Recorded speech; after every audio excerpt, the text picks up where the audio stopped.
Good. Hello, fellow writers. I'm Lewis. That over there is Tolkien, and you have found the Scripturient Society.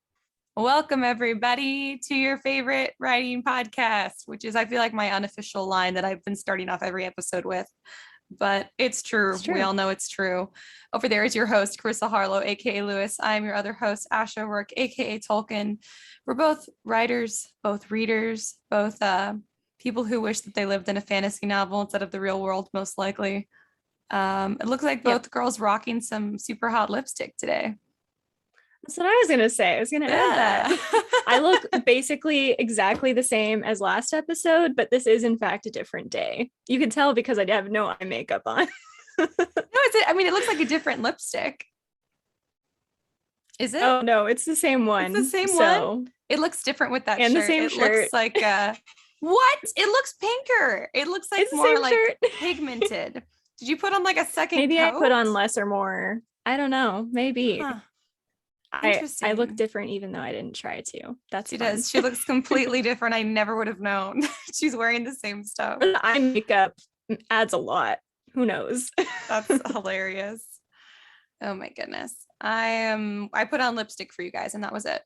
I'm not wearing makeup because that's a lot of work. And I have my hair slicked back with one of the soft headbands because it was just too out of control. It's still sticking up around my headphones.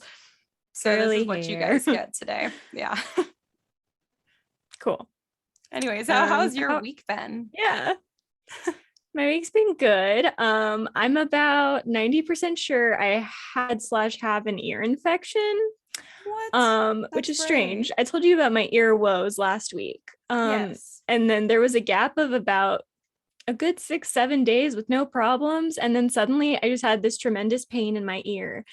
And I was like, okay, well, that's fun. So I Googled it and it's like, you really don't need to go into the emergency room or urgent care or anything unless it's also accompanied with drainage or a loss of hearing. And I didn't have either of those. So I was like, okay, I'll just take some Advil and move on. And that's what I did. So, nice. I mean, it's fine. I can sleep on it now, which is good. But it was kind of I was kind of panicked. I'm like, oh my gosh, is this the end of this ear? Have I finally pushed it too far? That's hilarious. Pushed it too far. You do listen to your music really loud. So I do. There's a lot of things I do to hurt my ears. So really it's a miracle they've both lasted this long. So good for them. Yeah, it really this is a success story. Yeah, exactly. If I lasted this long, I'm gonna call that a win. Oh my God, that's hilarious. My hearing is fine, but I burned myself with the little stick that you use to light fireworks. We were doing firecrackers and stuff. I do that all the time. This is the first time I burned myself with it, but I have a straight hole. It's hard when I turn my wrist like that, but it's in the dead center of my wrist. For some reason on the screen it doesn't look like dead center. It is dead center. And it looks kind of like I have it's like an alien implant in my wrist or something. Or it looked like a cigarette burn the day before yesterday. So I mean, now I'm just cool, wow. An alien implant. I hope it scars so I can tell people that's what happened. But freaking burns, they hurt. And there was just a straight hole because it burned pretty deep. So it was pretty gross. It's probably the worst burn I've had, even though it was just a tiny one. It definitely burned deeper. Right. Because it had a big the skin all blistered and it was gross. And there was just a hole. There was just an open hole in my skin. Yeah. Oh my gosh. It's gross. So now it finally scabbed over, but burns just hurt, man. Wow. That's a lot. I do that every time I have sparklers. Inevitably after it's done, I'm like, it's fun to hold it on the other end. And it's not because it is super hot. So I always burn myself, but I've never burned it like that. So yeah, I'm a special girl. I'm so talented. You burned yourself in an obscure place. Congratulations. Thank you. What did you do for 4th of July? Basically nothing. I read a book, which was fun. Ooh. And that's always a success for me. And I'm now caught up on my Goodreads goal. So that was also nice. Wow. And also, so we have these neighbors that a while back went to Texas or something. And apparently there's a special beer or something you can only get in Texas. So they brought back 20 cases and they gave us one, and we don't really drink beer. So I was like, okay, I'm going to find a way to drink this. And I discovered that if you combine it with cranberry juice, it's palatable. So I know everyone always makes that face. What? I wouldn't call it good. I would just call it better than beer, you know? That is horrifying. Do you know what the brand is? No. It's probably good beer. I just don't like beer. I think You're it's gonna have to technically a find out lager. and Is tell that a me difference? I don't know anything Yeah, about I beer, will. except that I might recognize a brand if it was from Texas. Yeah. I might have had it before, but that's Yeah. horrifying. That is the fact. I'm sure it tastes like okay, right? Because it's cranberry juice and beer, and neither thing is like the worst thing in the world. But the fact that you mixed beer with cranberry juice feels like a crime. It feels like you should have to go to jail for like a day or a few hours. It's like maybe. when people put, yeah, it's like when people put ice in their wine, and then white wine aficionados are like, this is the worst. Yeah, that's what it feels like. That is, it's just, you broke etiquette, like in the biggest way you could break beer etiquette. Well, I'm not sorry, because it's weird because I don't like cranberry juice straight because it's just too tart or whatever. And I don't like beer straight because it's too beery. So when you combine them, they even out, and it's better than either one by itself for me. So I also had absolutely no other alcohol or juices or anything to combine with. I tried looking up online. I'm like, what can I do with beer that's not cooking that, will get this out of the house? And there was nothing. It was like, you can buy vodka and combine it with lime juice and all this stuff. I'm like, no, I mean what I have on hand. What can I combine it with that's here? You could have made beer bread. That's what I did. It's like 3 ingredients and it's delicious. And it's I have one more. of the ingredients is beer. Well, see, now you should try and make some beer bread. I should. It's delicious if you put a little brown sugar on top, or even just like normal granulated sugar on top and bake it. It makes this like really like sugary, crispy, like it's just good. Beer bread is delicious. So you could always do that. I might try that. So there's that. That is hilarious. Yeah. I'm so horrified, and I'm not even a beer drinker. I feel offended. I feel offended on behalf of anyone who's ever enjoyed beer. Everyone I've told so far is like, that's disgusting. I'm like, well, I don't know. It's all I had. So like, I don't like beer and I don't like cranberry juice, but maybe if I mix them together. Yeah, I don't want to waste them. That would be ridiculous. So I mean, I agree. Do with what that. I can. That's funny. I would just I did that on 4th of July. So it was fun. Wow, very American of you to take a decent thing and then to bastardize it with something else. We love to mash things up here. It's so true. Things that should never be combined. Oh my God. Yeah. What did you do for 4th of July? Did you drink something normal? I burned my arm. Actually, we celebrated like the day before the 4th so that people who had to work on Monday would like feel like they could still come hang out with us. I spent like the first half of the day helping my mom like clean her apartment because she moved out or whatever. Oh my God. Like it was just so hard because it was so hot. And so I kept taking these wagons because we have this little like rolling wagon. So I was taking wagons of garbage across the entire apartment complex to the one dumpster that they have. And so I kept doing that with loads and loads. And it was so hot outside. And I probably the amount of time I spent going back and forth and not inside cleaning the apartment was probably like a total of like 15 or 20 minutes. And I got sunburned from doing it because it was just all sun, no protection at all. And then we got back and people had already gotten to our house and Javi was here like grilling or whatever. And we were like, we hadn't expected it to take that long to get everything clean. And it was a nightmare. So then we got here and we were so hot and sweaty and we had to unload her whole car. Like it was like the last carload of her stuff too. So we did that. And then I was like, you know what? I think I have some frozen watermelon because like your scenario, I can't waste anything. It stresses me out to waste stuff. So I cut up this watermelon ones because there was a really good deal on watermelon and Javi loves watermelon. Then I got it. And then I, for some reason, trying to actually cut this watermelon sounded really intimidating to me. So I just kept putting it off. It was a really big watermelon. And I kept thinking we would have people to share it with, and then we didn't. And so anyways, I finally cut it up because it was going to go bad and I didn't want to waste it. And so I froze it, even though of all the fruit you can freeze, watermelon's not ideal because it will never be like consumable in the same way again. Like you can maybe put it in something like a smoothie, but like it'll never be the same texture it was before because it's made basically of water. Right. Yeah.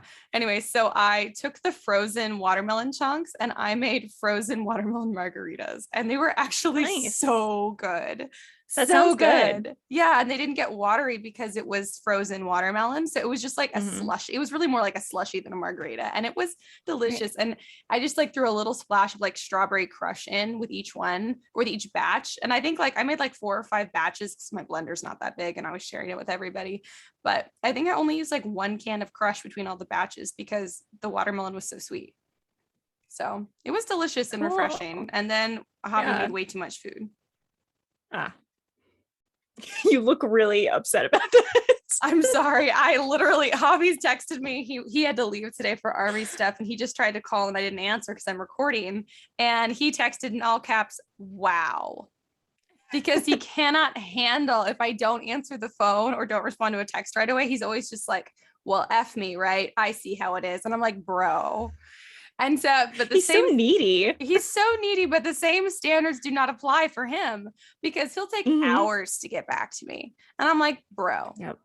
that's not fair at all. I Come mean, on. he does answer the phone like pretty much all the time, but still the texting thing. Because if you don't respond to a text within like a minute, he's like, I see how it is. And he's like serious. I'm like, bro. Give me a It's so minute. I funny. mean, gosh, it takes me 60 seconds to formulate a response. So Yeah. I'm that's an doing stuff. unrealistic I expectation. also like, I don't carry my phone around everywhere with me. Like I leave it in different, I have to go Mhm. hunt it out like out of the house like multiple times a day because I don't remember which room I left it in. Yep. Like I don't, sometimes I leave the house and I don't have my phone. I try not to do that if I'm Yep. by myself, but like if I go out with mom, like the other day I forgot my phone. I went out with mom and I was like, I don't want to turn around for it. I did the same thing with Javi Right. like last week. I was like, yeah, I don't have my phone, but I don't want to go get it. So like, let's just go. Like if Mhm. anyone, it's an emergency, they'll know to call you. Just like they with my mom, like they'll know they can call my mom. So anyway, so Right. that's part of the problem too, is I just don't have my phone on me all the time. Oh look, Yeah. let's see if he's being petty. He says ouch. So Oh, yeah, he's being a little petty. wow. No hobby. I Grow love up. you though, Javi. Yeah, whenever I have to discipline the dogs, I always start out with "I love you, but." And so my dad Uh-huh. asked me the other day, he's like, "Why do you tell them you love them first?" And I'm like, "I don't know. It just feels like the right thing to do." Yeah, you want them to know that even though they're in trouble, you still love them. I do that to Yeah. Brownie all the time. I mean, I do it to all the animals all the time because you don't want them to like feel like you don't love them. Mhm. They're not human children. They're not going to grow up and understand, "Oh, that's why that happened." You know what I Yeah, mean? They're not exactly. going to learn. No, So, they're not. I don't, make saw it this thing clear. once that said, you shouldn't say I love you, but you should say I love you and so it's not like a Mhm. conditional thing. But I've tried this with the animals just to see how you would like formulate it, and it just doesn't make sense. And I reject that idea. I reject the hypothesis. I think It's I love you, but is perfectly fine. I don't think it's I agree. conditional. I think it's a very My gentle way to give a correction. Exactly. My elementary school PE teacher told us that if you use the word but in a sentence, you're canceling out everything that came before it. And my little like third grader mind just latched onto that. And for a significant chunk of my life, that's what I thought was true. I was like, I can't say but unless I'm canceling out the first half of the sentence. And now, like that I'm a writer and like a more mature writer, I'm like, no. But is a very No, good word. it's Sometimes it is necessary. It doesn't cancel yeah. anything out. It just undermines it in a small way. And that's fine. Sometimes it Yeah. still needs to be said. Yeah. Or it's just So, like, in addition to my love for you, there's also this equally important thing we need to right. discuss right now. It's like this, it's the semicolon of dialogue, is what the but is. Yeah. It's so Yeah. true. It's related, but it's not the Mhm. same. But you want to Yes. say both in the same sentence. They're directly related. So Hmm. I don't think it cancels anything out. I agree. Use but. Yeah. B-U-T. And Just to clarify. BUTT in the appropriate scenarios. But Sure. I am less confident in saying that, but you can do whatever you want. See, you can use but in a sentence. yeah, there you go. That's funny. Let's see. Well, do you have any book recs? Book recs. Yes. I wish, you always say that your book recs are just that pretentious book club. Yeah. I feel like all of my recommendations now are just the books I'm going to do eventually on Catherine's Corner, but Uh-huh. that's what it's going to be. So I read this book by, well, it's a duology. The first book is called Dividing Eden, and the second one is called Eden Conquered. And it's by, gosh, I'm going to forget her first name, but her last name is Charbonneau. I think that's how you would say it. It's like a French sounding name. And they were really good. It's about these two siblings, they're twins, and they have to like compete in these challenges to see who gets to be the king or queen of their nation. It was very good. And it was surprisingly, what's the word? It made me surprisingly angry because one of them is so awful, but like this person is supposed to be awful. And I'm just like, please don't let this person win. Please don't let this person win. And I was so on edge the whole time because there's all this like political stuff going on in the background. And neither one of them knows all of it. And so I'm like, gosh, the one that I like, I'm like, please figure out what's going on before it's too late. And so it was very fun. It was like an anxiety read, but in a good way. And it came to like a good place. So I like it. Recommend. That's good. Yeah. My book rec, I'm gonna shake things up. My book rec is actually not one that we're doing on TPPC this week. Ooh, yay. I mean, I'm sure I'll rec that one next week. Because I think I already said Ingo, didn't I? Okay, yeah, and that one stands. I think so. I think I did. Ingo's my favorite book. Ingo by Helen Dunmore. I think I book rec that last time. If not, I meant to. But it's amazing. You guys should all read it. It's wonderful. And that's my TPPC rec. But I think I did it last time. This week, my rec is like the Lunar Chronicles by Marissa Meyer, because I was just reminded, because I started reading Winter. I really kind of wish that I had reread the first 3 or whatever, or the first, I forget how many, before, because I read them when they came out. And so now I'm just now reading Winter. But the problem is, like, I've forgotten, because we know my memory's not great. Like, I don't remember. I remember some of the important things. I remember all the characters because they're really vivid. But I only remember some of the important things that have happened. But man, it's so good. Like, I don't know why I stopped reading the series. I probably just got busy before Winter came out. But oh my God, it's so good. Like, it's so well written.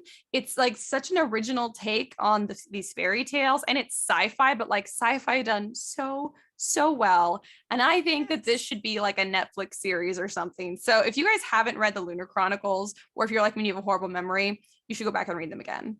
And I lost my copy. I had a copy of the first 2 and I can't find them anywhere. So now I'm like, great, more money I need to spend, because I want to have the whole series so I could reread it again. Part of me is like, do I even keep reading Winter from where I am in the book? Or do I wait, go back and read the first few so that I like the last book and have all the impact it's supposed to?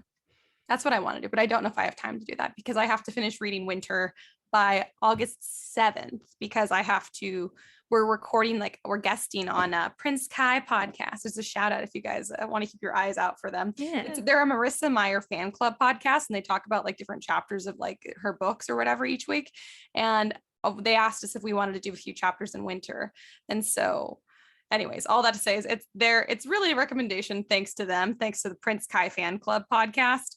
But I'm struggling right now because I don't think I have time to read the whole series again and all the other stuff I have to read before then. Yeah, that's it. Which is more of like this is my struggle than a book rec, but it's also a book rec. Ash woes. Ash's woes. Ooh, it's a new segment. I would like that.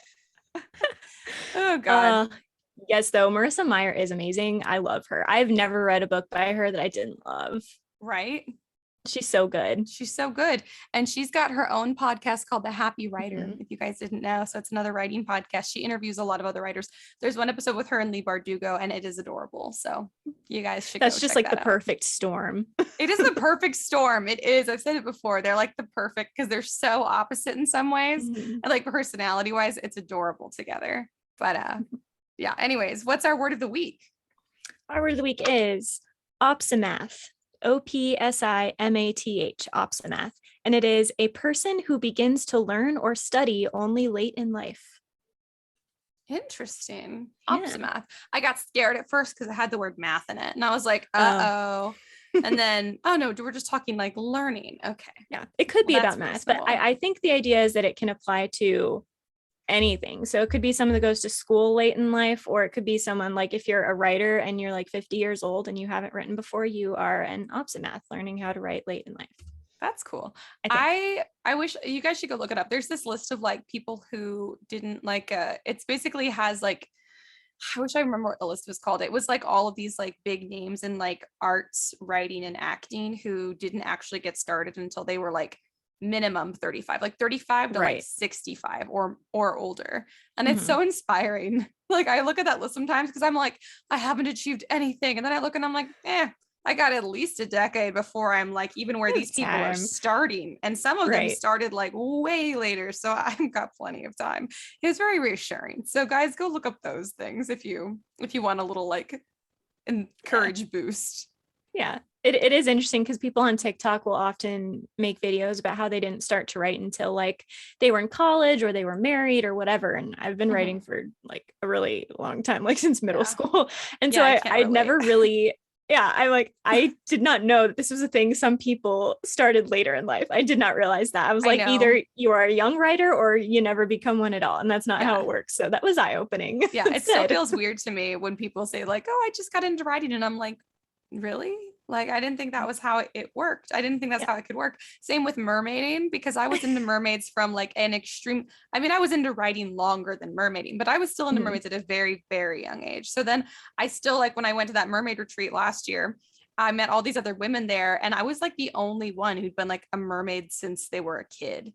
You're like, this Like, isn't a personality trait. This is something you can develop later the on. thing, I thought it was a personality trait. I was like, Yeah. what? Wait, you can just choose to be this like later? I was like, how many other things can I Yeah. just choose to be? Right. It's Can so I change interesting. things? Yeah, perhaps I have control over my own destiny. Can I just become more athletic? Can I just become what else is there? Can I just become more athletic? I don't know that I have the physical capability to become more. I feel like I've tried a few times to become a more athletic person, and every time it's bit me in the ass. I feel like it's just not in the cards for me. But But maybe that's an maybe later. excuse. You never know. Yeah, I'm Be an still got athletic time. opsimath. My Who God, knows? watch, in like 10 years, I'm going to be like competing in the Olympics. No one will have seen it coming. Gosh, that'd be awesome. I did have that thought briefly because, like I said, a couple months ago, I love the Olympics.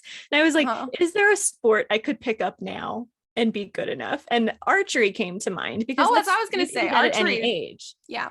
But I don't know Yeah. that I have the diligence to become good at that one. Yeah. So And I probably picked not up in the cards. archery just before college, but I do feel like of all of the sports, I feel like I could excel at that. Mhm. So, I mean, I don't know. So you come out here with me and we can shoot my bow. There we go. It'll be so fun. Become And you good can at it. name chickens because I think tomorrow our new chickens will be getting in at the post office. I have to go pick them Ooh, up from the post office tomorrow. cool. Which is funny. Apparently, the post office in our town is in this like really old building, like built sometime like in the 1800s. And when Javi went to drop off a package for me, apparently he heard chickens in the back, like peeping, Wait, like the little baby chicks. do they mail you the chickens? Yeah, you can get baby chicks mailed to you. Some like because we wanted like this certain like combination of like different like layer chickens, Uh-huh. and the feed stores in the area have all had like a very very limited like supply of chicks this year. I don't know. Well, I don't know if it's just this year or just this area, but like usually like in Oregon, we had our pick of any kind of chicks basically at the feed store. Oh my Here it's like goodness. one or two types, and I was like, we already have those chickens, and like I love these other chickens. So yeah, like it's pretty normal for people who have chickens. You can just order some and they'll ship them to the post office when they're born, and then you got to go pick them up right away. I think you're focusing more on the why would you need to mail them and not the you can put living things in the mail part. Yes, you can put living things. I mean, I don't know, I can't, but like I'm sure like businesses that sell stuff like baby Yeah. chicks can. I mean, I Oh don't know that it works gosh. for everything. I mean, I have That's to assume like crazy. they ship like fish and birds and stuff to pet stores, but I don't think that's through like the normal mail. Right. But I think like small farm animals, I think you possibly can ship through the mail. Apparently, it's like a thing. I saw this TikTok that was Mm. someone who worked at the post office who's like, yeah, and part of our job is taking care of like feeding and watering some of the animals that come through. And I was like, animals go through the post office. And That's then sure crazy. enough, I was trying to get some chicks, and I thought that we would order them to the feed store and go pick them up at the Mhm. feed store. No, at the post office.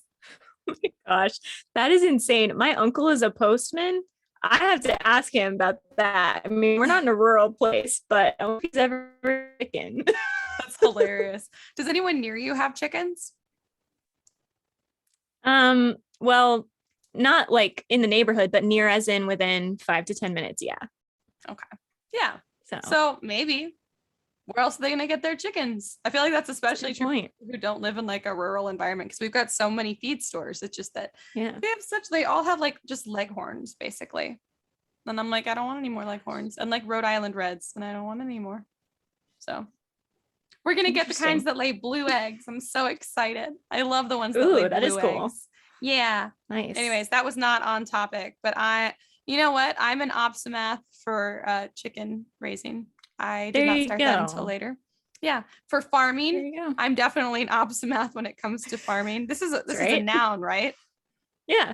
I'm gonna turn it into a verb. I'm Opsimathing. I'm Opsimathing. Yep. There you go. I loved it. That's my favorite thing to do. It feels so satisfying to take a word and intentionally use it the wrong way. Partly because I feel like you don't like it when I do it. Back and forth for me. Sometimes I'm like clever, and other times I'm like, no, please stop. I know. The reason that I do it is largely because I know that sometimes it grates on you, and I take such pleasure in that. As long as you know it's wrong, I guess I'll live with it. I'm fully correct. I'm fully aware that it is incorrect. I'm fully correct in everything I say. I'm fully correct. My whoops, that was my little arrogant side just came out. I am fully correct.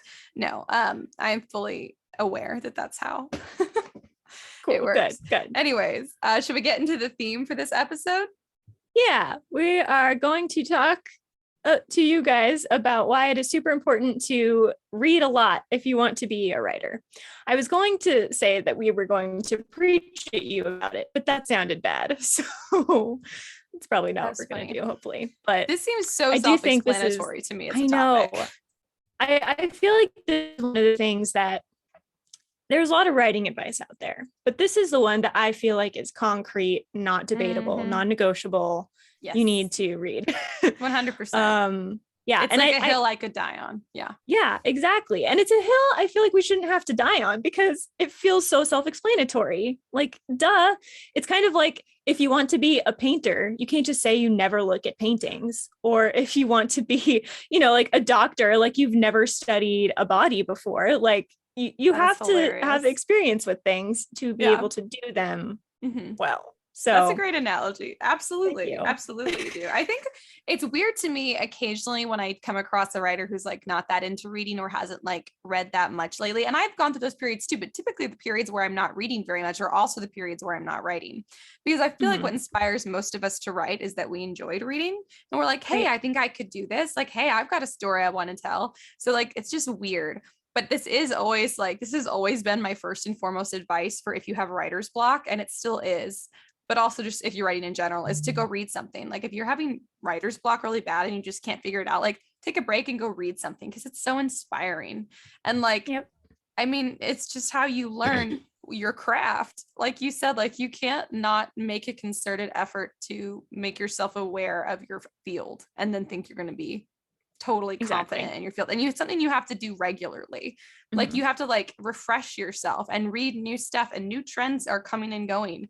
And like Leigh Bardugo, I feel like I think of her a lot when I think about like a writing style that really changed the way I understood writing, because a lot of the stuff that she did, I felt like was more like groundbreaking. I mean, I'm sure it wasn't the first time a lot of her like methods or whatever were used, but her story and the way she told it was unique enough that I was like, oh, I've never thought of it like that. And you want to always have those moments because it'll make you a better writer. But if you're not reading, then you won't have those moments and you're just going to stay the same or get worse. Because I think sometimes if you're too much into only your own work, I think you kind of get worse and worse because you lose perspective. Yeah. I think that's definitely happened to me. I feel like I'll write something and think it's really good and then come back to it later, and I can tell this was written in a period I was not reading enough, because I don't know that you lose the skill, but I think you lose sense of your voice and you lose kind of some of the strategies, and I don't know, something almost unquantifiable that just appears if you read more. And maybe it's like a passion thing or an interest thing. I don't know, but I think writing gets worse if you don't read a lot. And I think it goes in a broad way and a specific way, because like you said, there are certain books or authors I've read where they will maybe use a certain word or create a certain dynamic between characters or a certain structure of the chapters. And I'm like, ooh, what if I did it like this, but a little differently or whatever? And that can inspire you to write a certain story, or in inspire you to write it a certain way. But in a broad sense too, if you're not reading books, you're not up to date on like tropes and the things that have been done before. And that can lead to you either being so far from everyone else's work that no one wants to read it, or being so similar to other people that there's nothing new to add. Yes. And you'll see this a lot when a book comes out and similar in the traditional publishing industry. It's not really because they're being copied so much, because it takes so long to get books published. Sometimes it's have similar be inspired by like a political thing going on, or some kind of current event, or just the culture being the way it is. So a lot of people are going to have similar ideas occurring to them, and you have to be aware of that. And I know it can be kind of frustrating if you see someone do an idea that's very similar to yours, and then you feel like, oh, they stole that. I have a cool way of thinking about it. If you know what they did, then you can make yours unique enough to still make a point and stand out. So if you're not reading in, and this is another point, if you're not reading in your genre that you want to be published in, I think you're just going to be left behind. So I do think you should read outside your genre and in, and you can tell me what you think about this, but I do think that probably about 50% of the books you read need to be in your genre, so that you just keep up with things and know what has been done and what's being done. I don't know that you have to be reading current releases. I don't do this a lot because I like to wait until the price goes down. So I tend to wait a while. But I trends do change year to year, but generally speaking, even if you're reading books that were written in 2010 now, you're still going to be learning from their style and learning what kinds of tropes and things people are enjoying. And I think you still get a lot out of that. So I don't know. What do you think about the genre thing? I agree. I think that most people probably have the tendency to go the other way, where they only read in their genre. Mm-hmm. I think that definitely as a writer, you want to read at least 50% books in your genre. And that's just as a part of, crafting yourself as a writer and building your expertise and your like knowledge base. And then also you should be reading other things every now and then too, just to make sure that because there's sometimes like there's other like techniques and strategies that you can draw on, and you might be inspired by other fields, or you might find that you want to write something in a different genre. But if you're not familiar with it at all, you don't have the skill set. But I do think, like Karissa said, like at least 50% in your genre, because it's kind of like language immersion. Like not only is there like, you'll be inspired by certain things or learn new strategies or methods or for storytelling or whatever, but like there's certain formulas that most stories follow within their genre. So like the fantasy formula, like we could do a specific episode for the formula for each different genre and subgenre. That's true. Like the formula is slightly different, but the thing is, trying to recreate the formula manually is really difficult, which is why those episodes would be really hard to prep for, but we could do it, but it would take a lot of concentration to prep. So, but the thing is, like, the more that you read in your genre, the more that formula will be internalized. Like if you're living in another country, like speaking the language, it'll become internalized to the point where at some point you'll just recognize it and do it naturally. Like you would just know the language and speak it naturally, versus trying to like hammer home if you got the formula right. So I think that that's probably, at least for me, the biggest reason I think that you should be reading in your genre is because if you can make the best writing is writing that happens by second nature. Like there's a lot of like, yes, intentionality and going back and editing and stuff, but I think that your most like glowing works are going to happen when it's something that just came completely naturally. It's whenever anything feels forced or contrived that writing tends to fall apart or tends to lose its impact. So the more you can do to completely immerse yourself in your genre is great. And I think also it kind of helps you connect with your readership. This is specifically if you're writing for an audience. So if you're just writing for yourself, this might be stuff to keep in mind so that you grow as an artist independently, but it might not be as important to like, care about market trends or what people are into or not into. But if you are planning to have an audience or to sell your books at all, or to try and get published or get a literary agent, like you should be aware of what's going on in your genre. Even if you're not reading like the most modern books, like just be aware of what's coming and going and what people like get on Book Talk, get on Bookstagram and follow what people are saying. Like I don't read a ton of modern stuff all the time, and I'm not really into social media, but that's typically how I keep up with trends. I'm like, I'll read stuff about new books, and every now and then I'll read a new one that comes out. You should every now and then like read a new one, but like this is like the trends for like Bad Boys has been like, very much on the rise in the last few years. But I think now we're seeing a comeback of like the sweet friend character romance, which is different. And I'm hoping that we go more in that direction, because now we've had an influx of this other one. But see, if you're not watching your genre, then you're not going to notice the trends. You're not going to recognize when they happened before. You're not going to recognize when the trend is changing. And that's just trends specifically, but it's not, it just goes so much farther than trends. Like writing is just like another language in itself.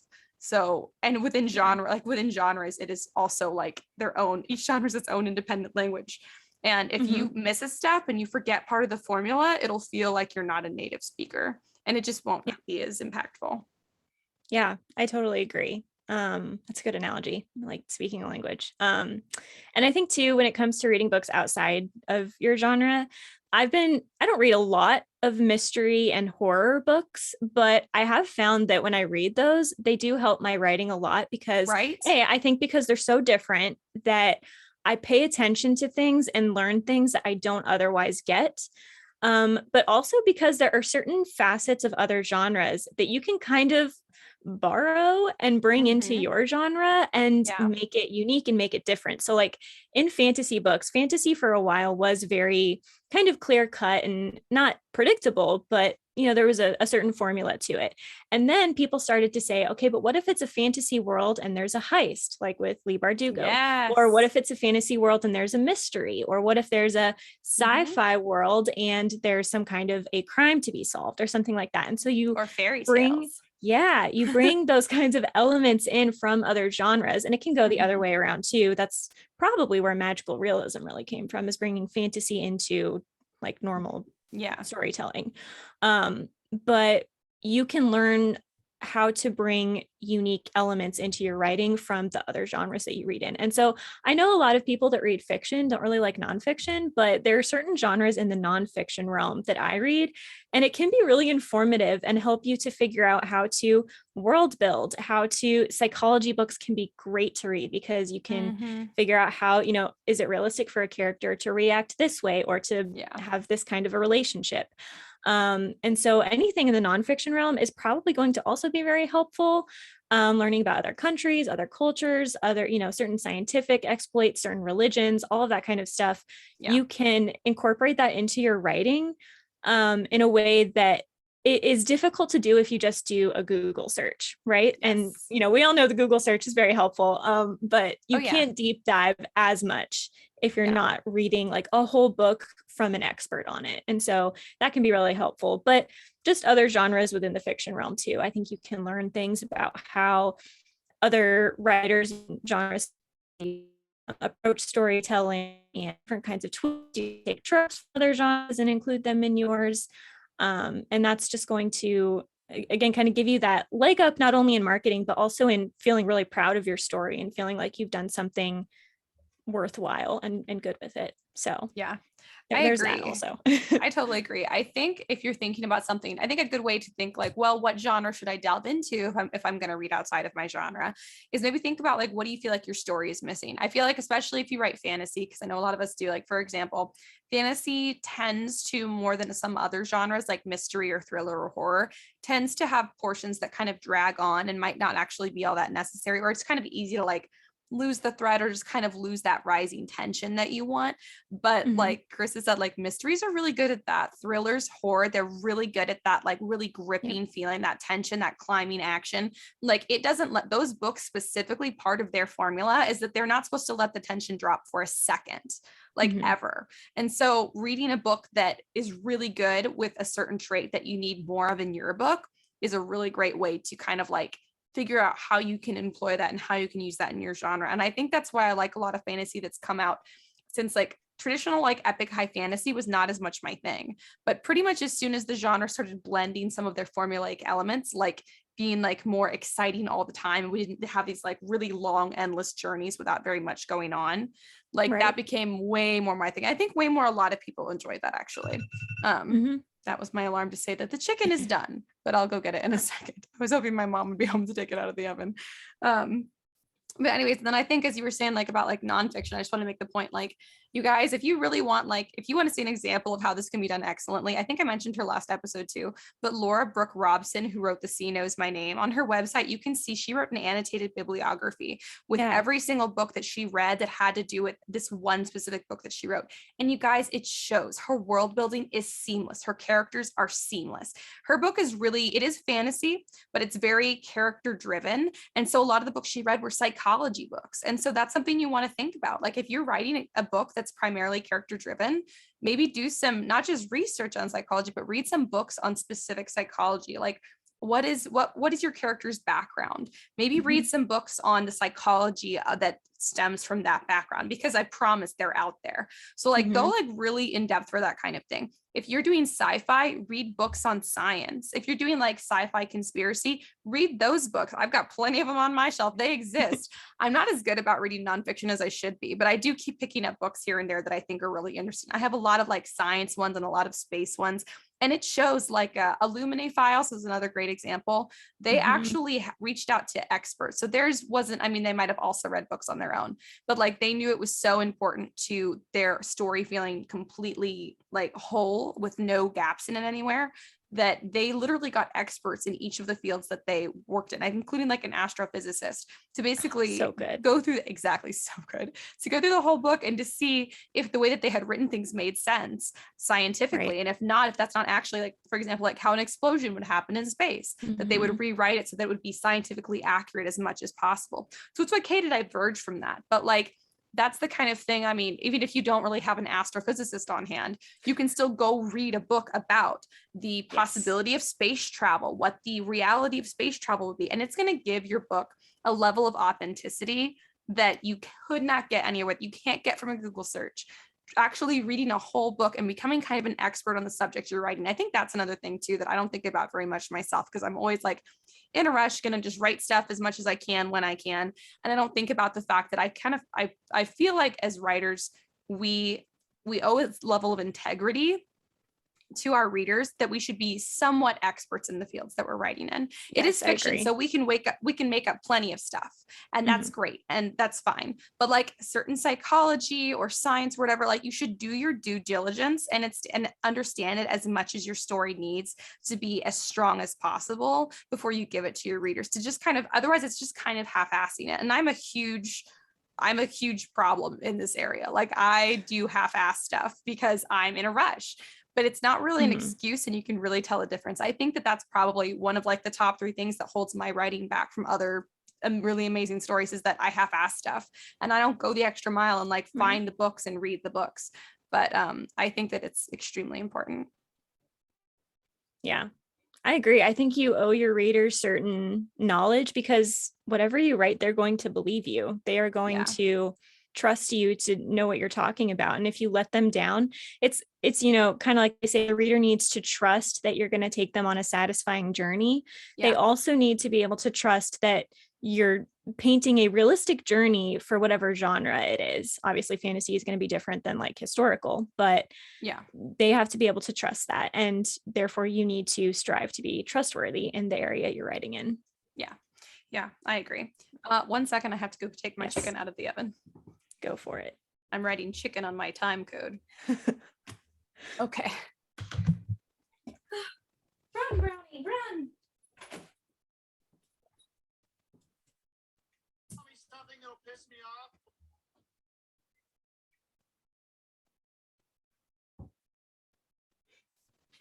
Run, Brownie, run. Come on. Let's go. I think it's actually going pretty good so far. Nothing's actually gone wrong. It tripped on the carpet. You did or Brownie did? What? You did or Brownie did? I did. Fun. Brownie is much more graceful than me. She's like, that's why I didn't run back into the room, Mom. Anyways, you were saying. I was saying, I think I had completed my thought. So okay. Did you have anything else to say, or should we kind of like switch gears to a different, I have another point, but it's off topic of that. We could, switch gears. I think we covered that point well. So I think sometimes if we're saying this, like you need to read, I I think a lot of people sometimes feel like they don't have enough time. Like you talk about this, like I don't have time to read the books I want to read. And I think it's important to understand that, let's say that every day you have 1 hour of time and you're like, I want to dedicate that to writing, dedicate half of that to reading. I think I don't even know if that's quite the right ratio. I think you should spend more time reading, but it's at least something. And if you do that over enough days, you will finish books and you will learn things, and it will, integrate into your mind, and you'll be able to pour that into your writing. But I know it can be frustrating when you don't feel like you have enough time to do it. I know we all would just love to sit down for like 10 hours a day and just write things out straight.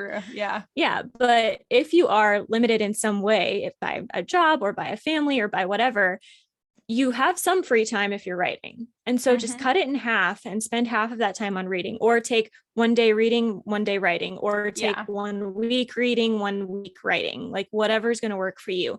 But if you have free time to write, you have free time to read. It's kind of like when people say, if you have time to lean, you have time to clean.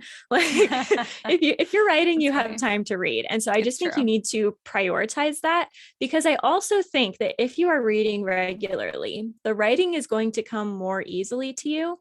Yes. And it, like you said before, it's going to come now as more of a second thing, and that's where the best writing comes. So I think you're actually going to write books faster if you let yourself read half of that free time instead of trying to dedicate so much time to writing, because you're probably spending a lot of that time staring into space saying, how am I going to organize this? Or not thinking about the time back and redo it in the editing phase. So I think, I know it can be frustrating to not feel like you have enough time, but just a little bit every day. I mean, 30 minutes a day can probably get you at least 1 or 2 chapters in most books. Yeah. And if it's only 30 chapters, you're going to be done in a couple weeks. So just, make the time for it, because it should be important to you. Like we said, readers need to trust you. You have to be trustworthy. You have to care about writing a satisfying story for your readers before maybe you even care about like your own gratification from writing a story. That's something I've been thinking a lot about lately. I feel like you can put authors in 2 different groups, where some want to be writers and some want to write books. And I think those are 2 different things. And I think we phrase them the same way. But if your priority is, I have a story that I want readers to connect with and feel the way that I have felt about previous books, I think that's where you want to be. If you just want kind of this gratification of finishing a book or being a published author, I don't know that your book is going to be as good. And so if you are of the mindset that I want this book to be good, I'm writing this book for the sake of the book and the readers, not for my own sake, I think that's better. I think you're going to write a better book, and it's going to go better for everyone. I know we all have like the dream of being a writer, and there's nothing wrong with that. There's nothing wrong with having those more personal, like egotistical goals, like I want to make a bestseller list or something. There's something wrong with that. But if that is your motivation, I think that's a problem. Your motivation needs to be the book, not your own achievements, if that makes sense. Yeah, I agree. I think like just back a tiny bit to your other point about if you have time to write, you have time to read. On the other hand, if you don't have time to write, because I'm at that place, unfortunately, on and off all the time. But guess what? You still have time to read. And I know, because I read an entire book a week for a podcast. So, I mean, I know that mine is technically like for a podcast, but guys, I don't get paid for it. Like, I'm still doing it. And that's a whole book a week. Like Karissa said, and I think I'm going to start doing this with books I like want to read outside the pod, because the pod can kind of feel like it's limiting me in what I can read. You have time to read a chapter a night. Whether you decide to read 1, 2, 3 chapters a night, I promise you, you have time to read a chapter a night. You do. Yep. And it's really nice actually too, because if you have trouble sleeping, like studies have proven across the board, like using your phone, watching TV right before bed, they do not help you go to sleep, and they can actually disrupt your sleep, and they can make your sleep not as restful. But reading before bed is actually really good for your brain. So even if you read a few pages, like read what you can when you can, just make sure that you are consistently reading. So keep a book by your bedside table. And if you read a little bit of it every night, you're never going to lose the thread. You're not going to have to start over entirely if you keep reading. So, I mean, I think even if you don't have time to write, you have time to read. And also for those of us who feel guilty about not writing because of the time constraints, guess what? reading is growing yourself as a writer. So you don't have to feel guilty. If you're reading, you are working towards becoming a better writer. And so that's actually really nice to know, because unfortunately, like, real life does not always allow time for writing. Because like we've discussed before, usually you want like a minimum of like an hour and a half, 2 hours minimum if you're going to be sitting down to write. But you can read in a lot less time than that and still make headway. Like, you could still finish a book in a few weeks reading like a chapter or two at a time. So it's just like, no, like, you have options. You never want to stop at growing as a writer, whether you're writing, whether you're reading, whether you're doing both. And reading is just the easier one that's less time consuming. So if you're tight on time, like, read. You're still being very responsible growing yourself as a writer. It's still a really important thing to do. Yeah, it's still very productive. It's definitely contributing to all the kinds of things you need, like style and like vocabulary and word choice and syntax and all that kind of stuff. So it's still contributing to that. Yeah. Let's see, I had one more point. Oh, yeah. So I was going to talk about if you're kind of struggling with how to read as a writer instead of just a reader, talk about that a little bit. Obviously, plug, I don't know, for Catherine's Corner, the episodes where I specifically talk about this. But as a general rule, if you shouldn't be reading the same way as a writer as you are as a reader. It's similar, obviously, and you can still really enjoy books, but there is a difference in the experience, I think, because if you're reading a book as a writer, first of all, I think you notice things that go into the background for most readers. You're going to notice 100%. Things like, oh, they used a semicolon there, or they used an em dash or something like that. I don't think readers notice that kind of stuff unless we actively talk about it. So you're going to notice things like that. But you also should be looking at the moments in the book when you feel most engaged and least engaged. Yes. And when moments come up, kind of stop and try to pinpoint a source. If you're feeling, you're not feeling it, you don't want to read it, whatever, think about why that is. Is it because it's taking too long to get to a rising action? Is it because you don't like the character? Is it because of the writing style? Take that into account. And that will help hone your writing style. Obviously, things are going to be different. So, for instance, when I was reading Nevernight by Jay Kristoff, which I talked about a lot at the beginning of this pod, like way back when we started the podcast. I remember that, because it was such a weird book for me, because I really liked it, but I also really hated it. And I read about 100 pages of that book and stopped. And I put it down for a good month. And then I finished it after the month. And I know that the problem for me was that there was a lot of buildup before it got to the premise that was in the summary on the book, right? So it wasn't what I had expected it to be. And that had kind of stymied me for a while. And there were a lot of things I loved about it and a lot of things that just stopped me. So take note of those when you're reading a book that you really like, and you have like a relationship between two characters, or there's some kind of plot point that you're like, oh my, did not see coming. Take stock of what the author did to build up to that. Why do you love these two characters so much? Is it because they have a lot of history? How much of that history did you see?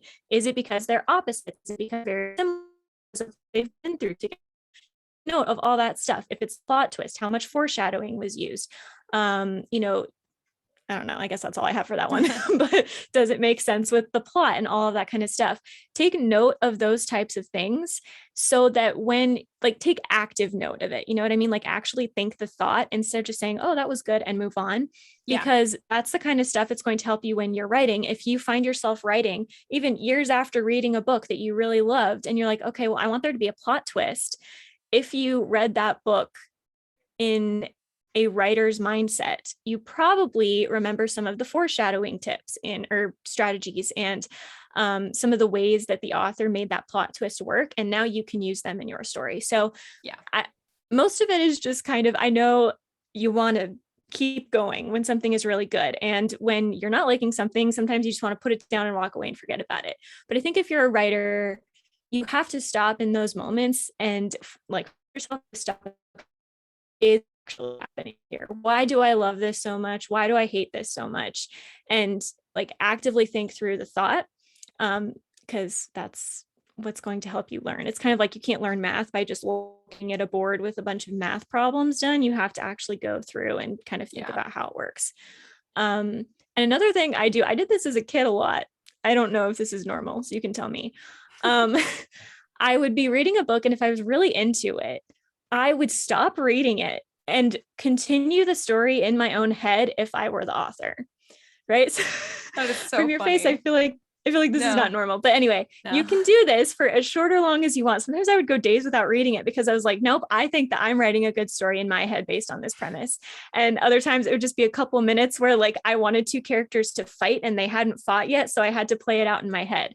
But if you do that and then compare it to what actually happens in the story and how much you liked it or didn't like it compared to your own version, I think that can also help. So I don't know, maybe that's a weird strategy, but I do that a lot. I did that a lot as a kid. I guess sign number one that I wanted to be a writer. Yeah. But yeah, just stopping and like write the story, not necessarily out like fan fiction, but just in your head, go over what would I do if this is my story? Where would I be taking this? What foreshadowed things have I noted that I would be bringing back right about now? And I think that can kind of help you strategize how to make your books good, because obviously when you write your book, you actually get to make those decisions. And so you want to be thinking through all of the different possibilities, all of the places you and so I think just being in practice with doing that with reading can help you with writing. So kind of a weird tip. No, I totally agree. And I think kind of like, it sounds kind of intimidating at first, especially like we went to school for this type of stuff, like literary criticism. It's a skill that you learn. It's not the way that you naturally read, even as a writer. But I think that getting into the habit of it, it's just like my language metaphor before, like you'll get to the point where if you read critically, it's called reading critically, then you will get to the point where that happens naturally. You don't have to think about it. So you'll be reading a book, enjoying the book, but at the same time taking mental notes. And I feel like largely because of Karissa, and because I get to hear her like critique all the time and her feedback on books, a lot of the stuff that she has said has kind of been like, oh yeah, that is something I should look for. And so now I do think critically when I read books. And a lot of it is just because I had to be made aware of like I should still be reading critically even when I'm reading for enjoyment, because as a writer, everything you read can impact you and can impact what your craft and what you do. So you definitely want to read critically whenever you're reading, but you can still enjoy it. You don't always have to like stop. You don't have to take like tangible notes unless you want to, you can. But like if you get into the practice of reading critically, it will come naturally. And then at some point you don't have to work so hard for it. And if you don't really know where to start, like if you went to school for it, you kind of have an advantage if you were taught lit crit, and you should have if you went to school for writing or for literature. So you kind of have a little bit of an upper hand there, but you can definitely, reading book reviews is a great way to just like get yourself like in the mindset for like what to look for or not. Honestly, listening to Catherine's Corner, listening to Carissa's episodes, because that's what she's doing. It's lit crit. She's reading these books critically. And as a writer, different stuff is sticking out to her about what worked, what didn't work.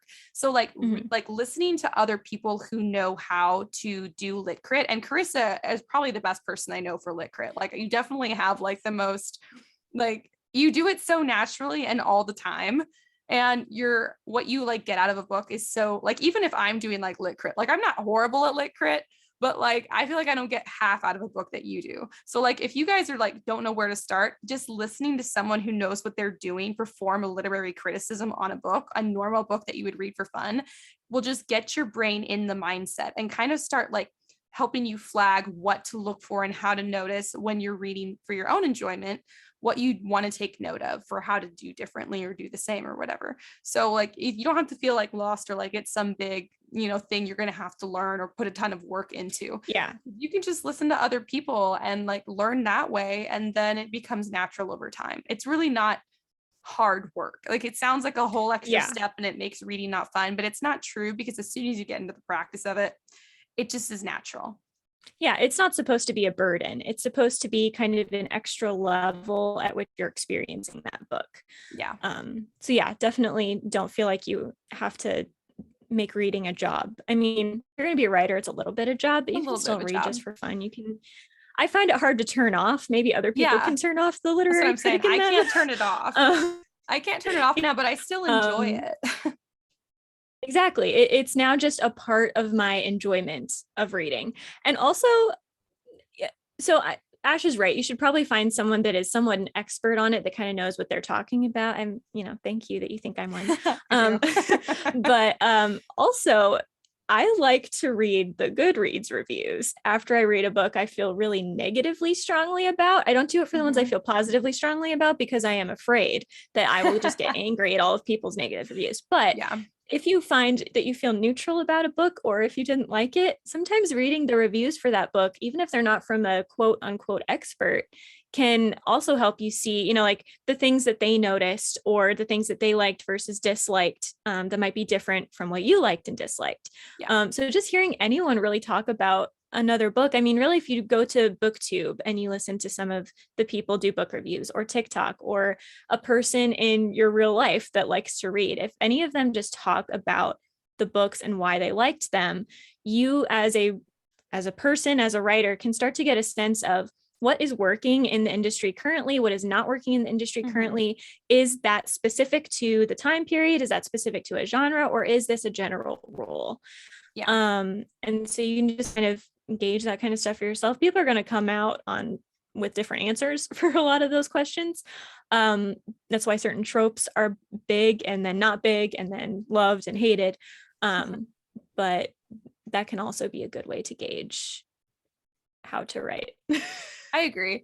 I think also, like, most people who are writers or who identify as writers or spend time writing books, like when you read, you can usually tell something's off, kind of like when you can't find the right word and it's off, or like if you're learning another language and like it's what you're hearing or what you're saying isn't right, but you can't quite pinpoint why.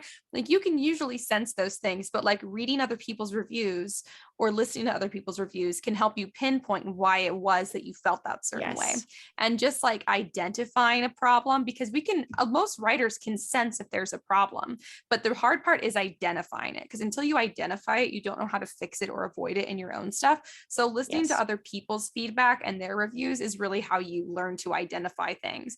And then you get better and better at identifying it on your own. But like, you'll never be, the master at it. Like everybody there's always something that someone else's opinion has to offer. So like, don't ever stop, but you will find that you get to the point where you're picking up more and more and more, because you're like learning.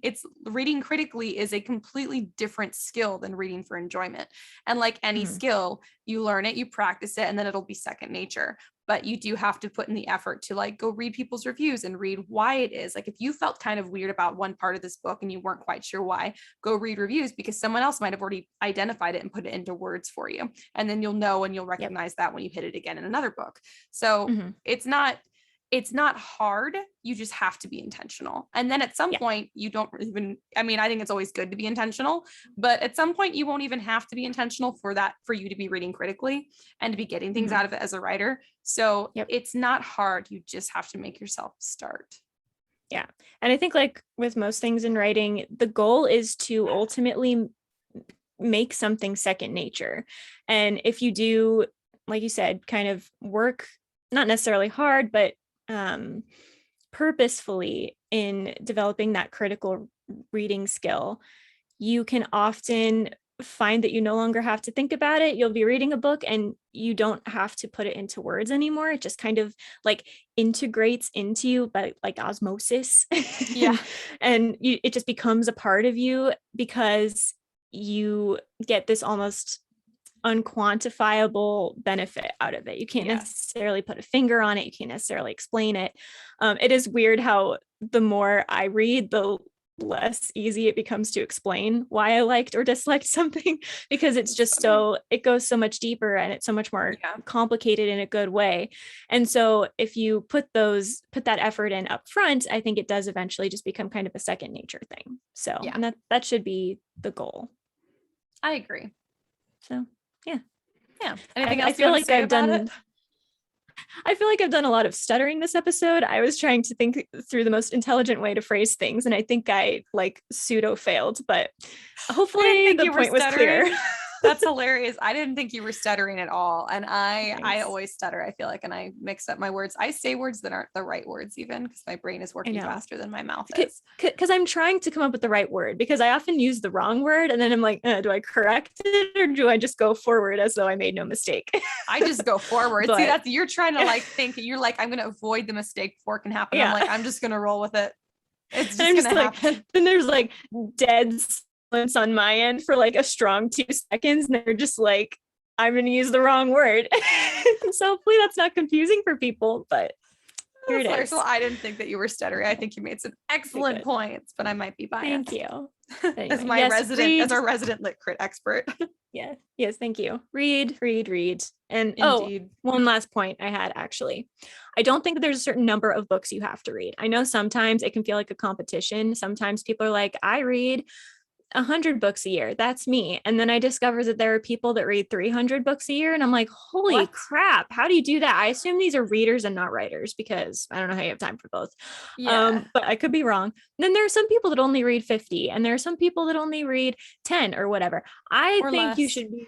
Yeah, I think 12 a year, as in one a month on average, is probably a good goal, like minimum goal. Mm-hmm. But you don't have to feel like you read more than everyone else to be a good writer. You just have to be reading consistently and purposefully. Yeah. So it's about being consistent and being intentional. It's not about how much you write or how much you read at once. Just being intentional, making the effort is all that it takes to get started at getting better at stuff. So yes. So just that last point. Anyway. Oh, I heard a puppy. Yeah. Aww. They can now go up the stairs and down the stairs by themselves and jump on all the furniture. Oh my goodness, they're so grown up. I know. That's so exciting. Have they to go back to it to get to our next topic? How's writing going? Sidebar question on the same topic. Are you gonna write your dogs into any of your books? Have I already asked you that? Oh my gosh, this is so interesting. I think you did. So my current work in progress, I do have 2 characters that are based off of my childhood dogs, not these dogs because they're not quite grown up enough for me to know who they're going to be. Personalities. Yes. Right. I know that their personalities are starting to reveal themselves, but I think they have some growing to do. But my childhood dogs are characters in the current book I'm working on. And this sounds really masochistic. I am considering killing them off. Because the real life dogs are dead. You have a problem. I know. Oh my God. I want to kind of like purge that grief. I don't know. Yeah, you need the catharsis. I understand. Yeah. So I don't know. We'll see. But so they are twins in my current book that I'm writing, like kind of loosely based off of them. And one day I might do that to these puppies, but I don't know if they'll like that. Anyway, I thought you might kill them off. And I was like, what? Not in real life. Got it. Write them in your book and then kill them off. Yes. I'm not a murderer. I'm just a writer. I'm not a murderer. I'm just a writer. It's like a line from Castle. Oh my God. That's good. Yeah. But anyway, so it is funny that the puppies kind of brought themselves into the conversation because writing has been kind of difficult with them because I'm so distracted by them. I kind of feel like, to a very small extent, I now kind of understand what it's like to be a mother. Very small extent. I don't love it when people compare their pets to children because I feel like human children are infinitely more valuable. But also yes. I kind of get it because when they're in the room with me, I obviously have to take care of them. I have to focus on them sometimes, but I can still get some work done. But every once in a while, I'm like, gosh, I need to be alone. I need you guys to stop and go away. And then the second they're out of the room, I'm like, wait, I miss you. Come back. Yep. I'm like, I need you here. I want to hug them instantly once they're gone. And so writing has been kind of a challenge in that sense. I did finally get to about 10,000 words yesterday, which was very cool. And I got through, I guess, what I would kind of call the rising action of the book. I think this book is going to be much shorter than my usual ones. I'm thinking it's only going to be like 60 to 70,000 words, which is very short for me. Heck yeah. But Lord of the Flies is a short book, so that makes sense. And I'm kind of following the structure. Yeah. But so it's been going well. I got a lot done yesterday and I got some stuff done today, but I'm balancing it with trying to like play with the puppies and, just admire them from afar. Just a struggle. I want to do both. I can't do both. You cannot simultaneously write and watch puppies, but I'm trying to do both, which is confusing. But anyway, how is your writing?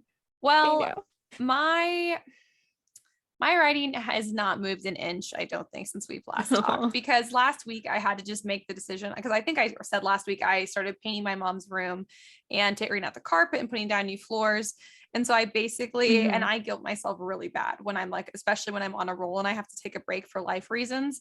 And so I just had to decide, like, I know I'm not going to get anything done writing wise. I'm still going to read. And so I'm still reading for the pod and also reading for enjoyment, which is, nice.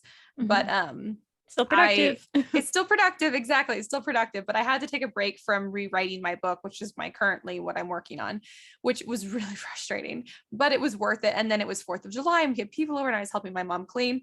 So like in my head, I'm like, that was like a month ago. It was like 4 days ago.